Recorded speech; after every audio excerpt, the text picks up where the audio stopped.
হজে সরকার নির্ধারিত বিমান ভাড়া থেকে ৩০,০০০ টাকা কমানোর দাবি জানিয়েছেন Hajj agency association of Bangladesh HAAB. সংগঠনের নেতারা বলছেন, সৌদি এয়ারলাইন্স এবার $১১০০ ভাড়া দাবি করলেও বিমান বাংলাদেশ এয়ারলাইন্সের স্বার্থে $১০০ বাড়িয়েছে মন্ত্রণালয়। হজ প্যাকেজ ঘোষণা উপলক্ষে রাজধানীতে আয়োজিত সংবাদ সম্মেলনে সব কথা বলেন তারা। বিস্তারিত জানাচ্ছেন সৈয়দ রিয়াজ। বেসরকারি ব্যবস্থাপনায় হজযাত্রীদের জন্য এবার ৩টি প্যাকেজ ঘোষণা করেছে হাব। এর মধ্যে বিশেষ হজ প্যাকেজ ৭,৫০,০০০, সাধারণ প্যাকেজে ৫,৫০,০০০ এবং সাশ্রয়ী প্যাকেজে ৫,১০,০০০ টাকা খরচ নির্ধারণ করা হয়েছে।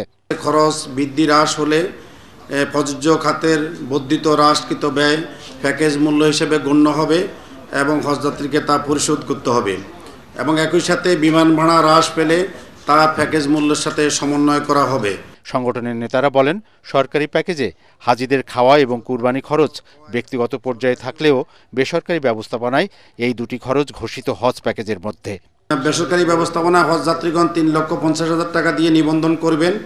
বাকি সমুদয় টাকা ৩১শে ডিসেম্বর ২০২৫ তারিখের মধ্যে স্ব এজেন্সির ব্যাংক হিসেবে বা এজেন্সিতে জমা দিয়ে মানি রসিদ সংগ্রহ করবেন।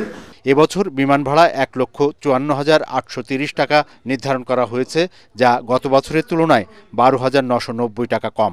তবে হজ এজেন্সি মালিকরা আরও ৩০,০০০ টাকা কমানোর দাবি জানিয়েছেন। অন্যান্য দেশ দুইটা এয়ারলাইন্স আছে, ফ্লাইনাস এবং সৌদি এয়ারলাইন্স, তারা কিন্তু আমাদেরকে $১১০০ প্রস্তাব দিয়েছিল। $১১০০ আমাদের সিভিল এভিয়েশন মন্ত্রণালয়ের উপদেষ্টা মহোদয় প্রথম রাজি হয়েছিল। বাংলাদেশ বিমান যেহেতু আমাদের ন্যাশনাল ক্যারিয়ার, না গেলে আমাদের জন্য অসুবিধা, এই জন্য আমরা এই $১২০০ আমরা মেনেছি। আগামী ১২ই অক্টোবর পর্যন্ত নিবন্ধন চলবে জানিয়ে তারা বলেন, এবার বাংলাদেশ থেকে ১,২৭,১৯৮ জন সম্ভাব্য হজযাত্রী হজ পালন করবেন।